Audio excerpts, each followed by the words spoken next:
Good day. Back again. This may be a short video. It probably will be.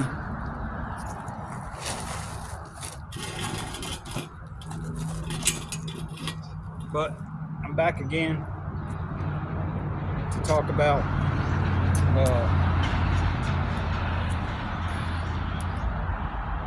about 30 minutes ago I got some sad news that my nephew passed away.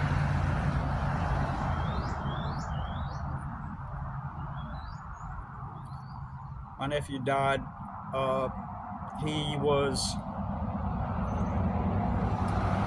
He had a heart condition, and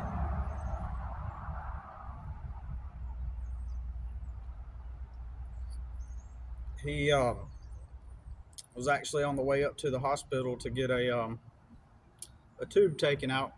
He had a feeding tube in his nose, and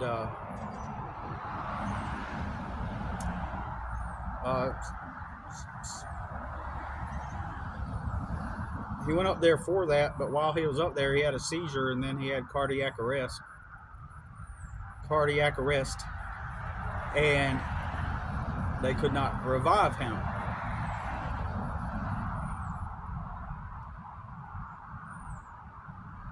And so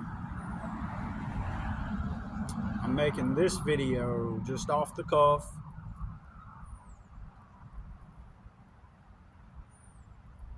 And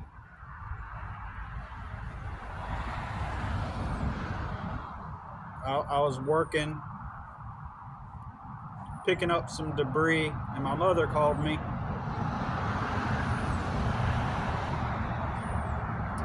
Probably gonna have more cars than last night. This is kind of like a back road, but it stays very busy. I just don't have another place where I could just sit down and put my camera and talk, right?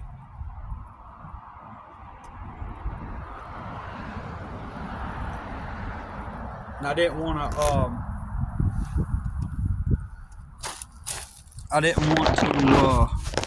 just hold my camera like I didn't want to hold my camera like that, you know. So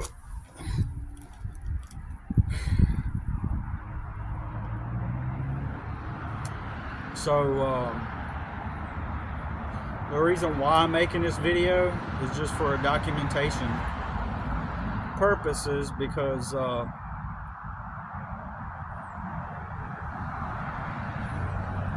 in the past, when my dad died, some people in the family discussed how I had no emotion, that I didn't even cry.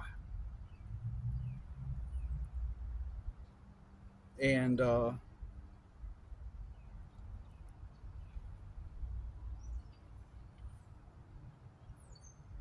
so that's what they talked about. They discussed how I reacted to my dad's death. And when my mom called, my first thought was, after we got off the phone, was to go tell my son. And I walked in to tell him that, but I actually sat with myself for about 15 minutes because I wanted to make sure that my mind was clear. I don't think that how I deal with things means that I'm just this cold-hearted person. You know what I mean? The context is I've had a very hard life where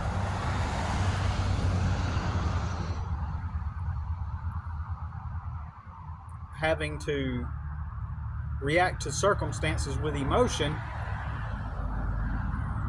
gets in the,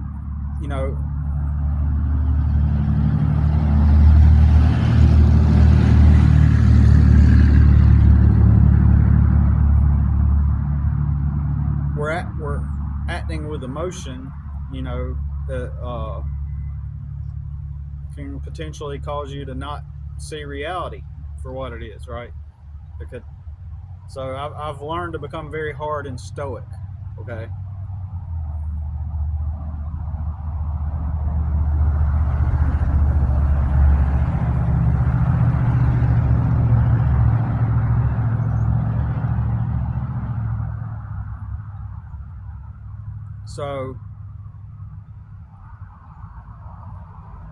So I'm not. Uh, I also have to be mindful of my own self-preservation within the context of my family dynamic. Okay. So my immediate thoughts off the top of my head, there is a chance I may not go to the funeral. Okay. Because I see my famous TikTok famous relative uh, potentially leveraging it as an opportunity to gain attention for himself. You know what I'm talking about? One of those situations where, certain people, they'll leverage situations to bring the attention to themselves instead of um, just allowing everything to organically unfold. At the same time, my famous brother is aware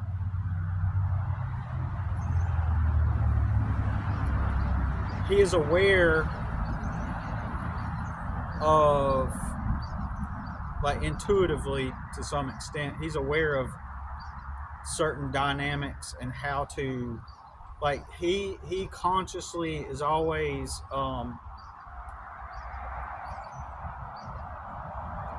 navigating situations with people in a way that either draws a lot of attention to himself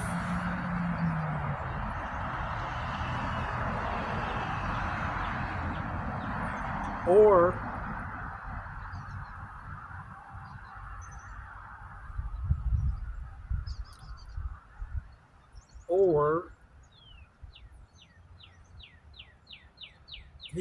he's aware that bringing too much attention to himself, someone would call him out on it. So he's, like, very strategic, calculated.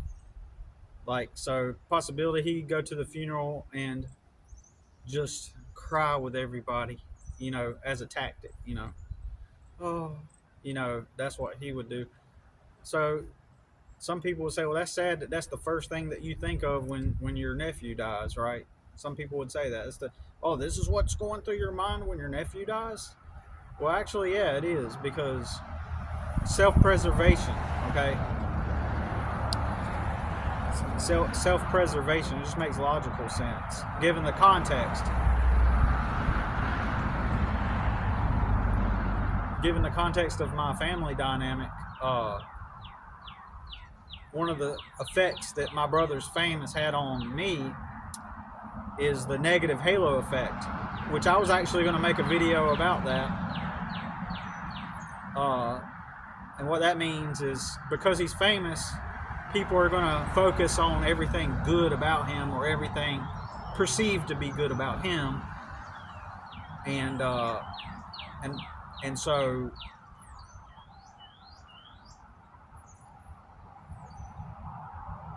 in contrast, I've struggled all my life with poverty, never had anything. I've never had anything in my life. Just work. And so by my brother going famous, in contrast, the negative halo effect occurs. Like, people see the worst.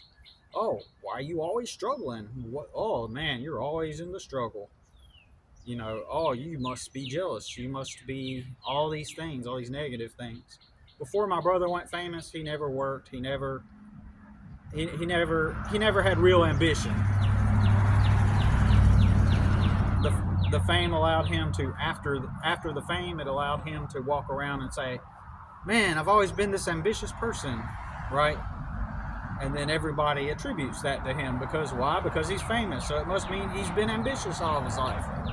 It's humans, they can't think. They only see the immediate optics of a circumstance. So because I've been in survival mode all of my life,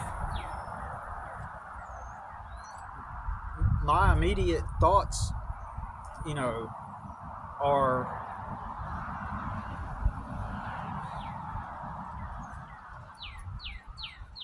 and given my family dynamic, um,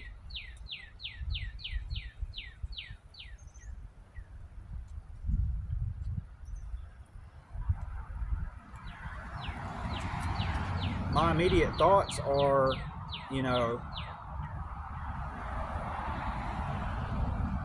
like I have to focus on myself as a man. I have to preserve my life, my family. My son is my family. I have a job I have to go get to today. I have 2 jobs to get to today. I have to do one this afternoon, and I have to complete it by this afternoon. It has to be done by this afternoon. And then I've got my other job I have to complete. It's going to rain tomorrow.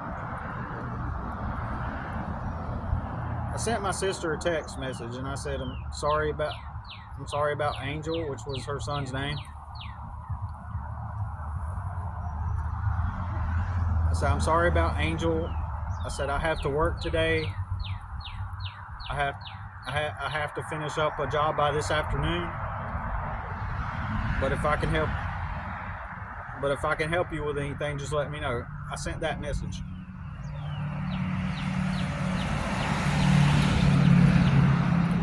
Interestingly, I've done a great job at setting boundaries. In the past, I've called people out on their behaviors. So in a way, I've successfully made it to where some people won't attack me directly. Had I not set those boundaries, they would be attacking me, whether it be like verbally or, you know what I'm saying. So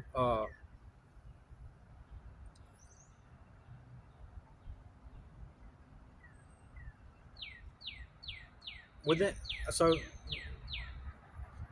I kind of don't expect anything like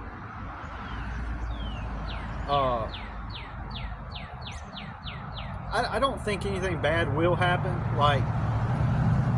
but I have to expect that because of my brother. I mean, just frankly. And again, as I mentioned in the other video, if they were watching this video, they would say I'm projecting, that I'm actually the one that would do something if I had the opportunity. When in reality, I just leave everybody alone. I've always left everybody alone. I've never had a reason to come after people or to manipulate or to try to maneuver some tactic in my favor beneath the surface and scam and scheme. If you go on the internet, there's people calling my brother a scammer. There's multiple posts. Allegedly, my brother told this guy to pretend that he was mentally disabled, and so the guy gets on there and he starts acting like he's like highly autistic or something, when in reality he's not. And he got people to give him $30,000 or something like that, something to that effect. And then my brother, the gossip online is that my brother encouraged him to do that so that they could make money together. And my brother pushed him, and then that guy sent my brother a bunch of money, like on TikTok. Something like that. You just have to look it up. I don't know, but so when they started calling my brother out, my brother owned it. owned it. You get what I'm saying? And he was like, "Yeah, I'm a scammer." You know, he loved that moment. It felt good to him to feel like, yeah, yeah, like, you know, because in my opinion, my brother has disdain for normal people. He has disdain for people that get up and work and have their shit together, and content people that have decent lives and stuff like that.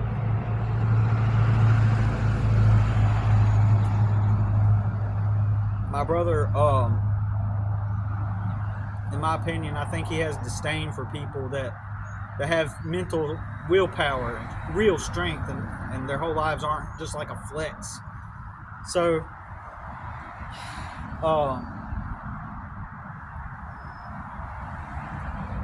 but sometimes you do have to navigate these dynamics with consciously. You have to navigate these dynamics, especially when it comes to family.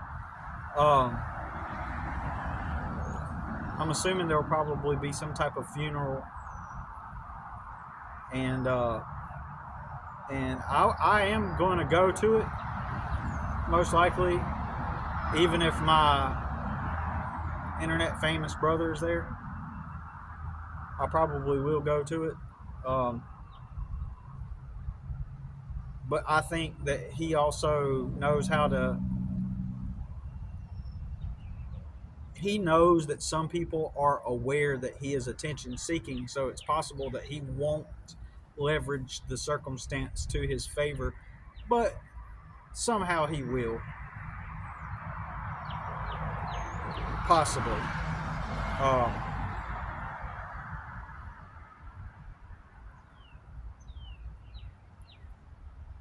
so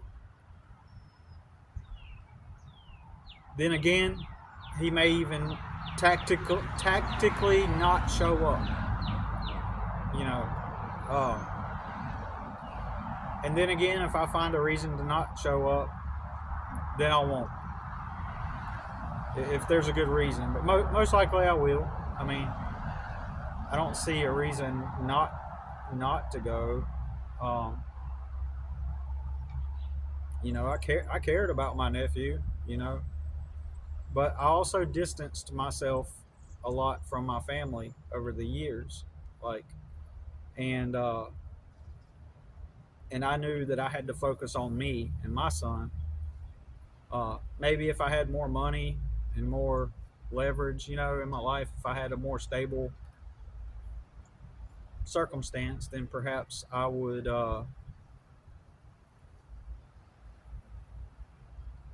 could have been more involved in their lives to some extent. Their pathetic father moved back to Mexico and had nothing to do with them.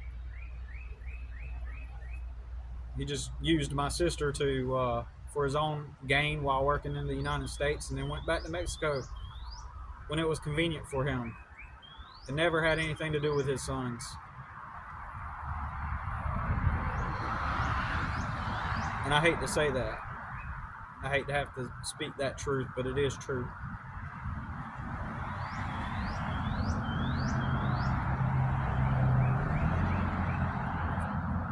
It is facts.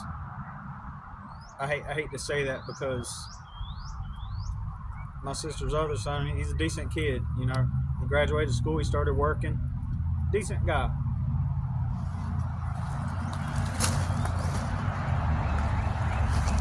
So, I had to read a text message.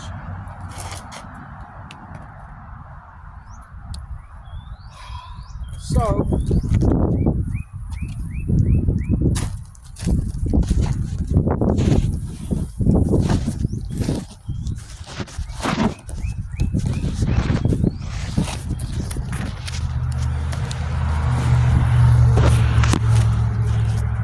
I've mentioned in the past how I'm not going to let, any kind of major family situation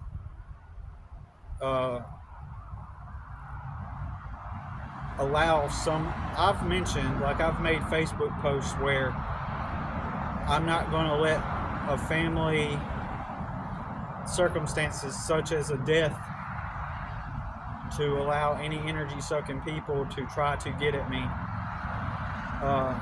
It actually sucks that my first thoughts, my nephew dies, and my first thoughts that come to mind are, how can I self-preserve? What kind of barriers do I have to put up? What kind of potential boundaries do I have to set in place? And I'm mostly referring to my internet celebrity TikTok famous brother.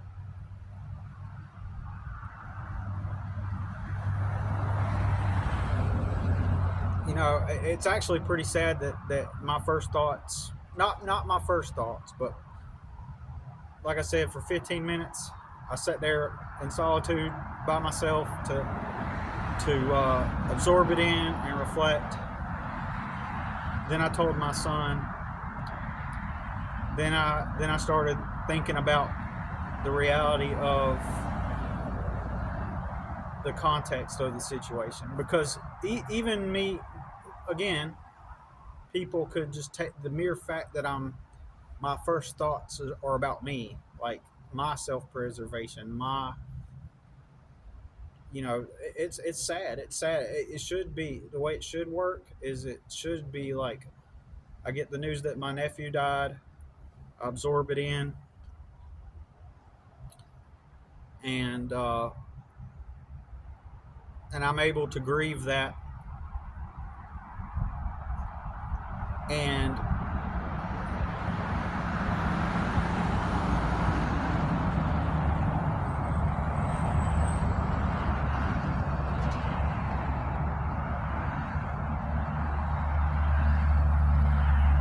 perhaps offer some condolences.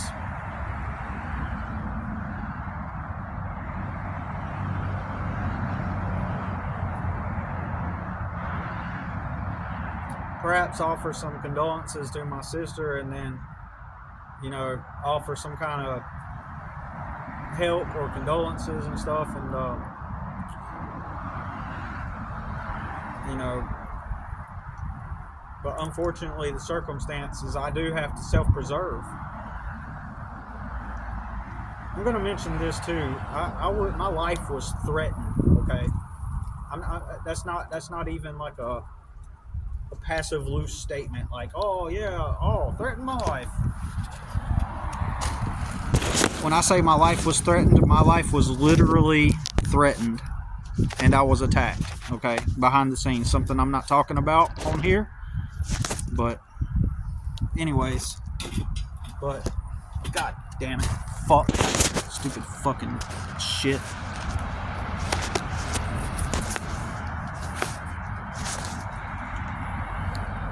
I got that placed against a plant. Anyways, you got to keep in mind, my life was threatened by someone. Okay, it was an indirect threat, but a threat regardless.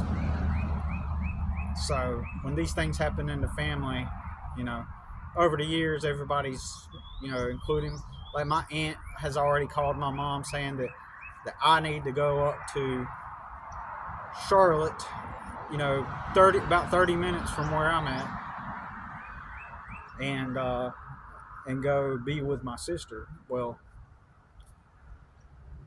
you know, even if my brother wasn't a problem, I still have to complete this job today. In fact, they just texted me while I've been talking with y'all, and so they're probably ready for me to come up there and start, and it has to be done today. So I got to put myself first and my son. So that's what I'm going to do. Plus, my sister will be okay. She's got tons of people surrounding her. Everybody else, like I've always talked about, everybody else in my life, they have leverage. They got money, they got freedom. They can stop what they're doing. Like if I had money and stability and a better situation, perhaps I could say, hey, you know, let me take the day off, you know, And I would go. I would do that if I could. I really would, but I can't. So, um, and I'm not going to allow. If anything dysfunctional does happen, right? I'm not going to allow dysfunctional people to try to, you know, like frame my behavior or the way I act or the way I respond. Or I'm not, and I didn't do it before. Let me tell you, in 2005, when people were trying to say, "Oh, you didn't cry, you didn't do this," like I basically told them to go fuck themselves. Okay, so I'm not gonna let people do that to me. I didn't do it then, and I'm not gonna let people try to make me seem like shit. Basically, in my opinion, people that are dysfunctional and they're not internally well-rounded and balanced, they attack people that are well-rounded and balanced. You know what I mean? So, um, people that are well-rounded and balanced make those dysfunctional people feel like they're um, uneasy to some extent. You know. Anyways, I partially wanted to just get some stuff off my chest, and it's pretty sad that that's my first. That I have to go through this whenever a family member dies. I cared about my nephew, but I also had to take care of myself. He was well taken care of also. It's not like he never needed me for anything, but I just tried to be a good figure in his life. I did, to the best of my ability. You know, um, he was bound to a wheelchair and he was mute. He couldn't talk, but he would just tell you stuff, not using formal sign language, but he used his own. He'd be like, he'd point, and then if he couldn't get it across, he had a little tablet and he'd type in the word that. So he was cognitive. He just could not talk, but he was wheelchair bound. He couldn't walk. But anyways, I just in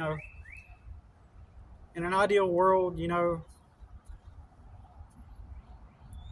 an ideal world, I think I've spoken what I think I got everything out.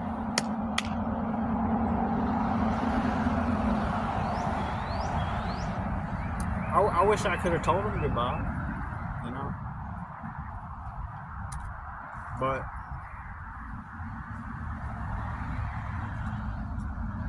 I do remember the last time I saw him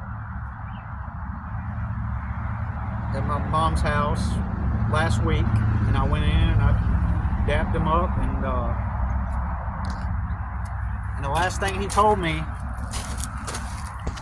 the last conversation we had was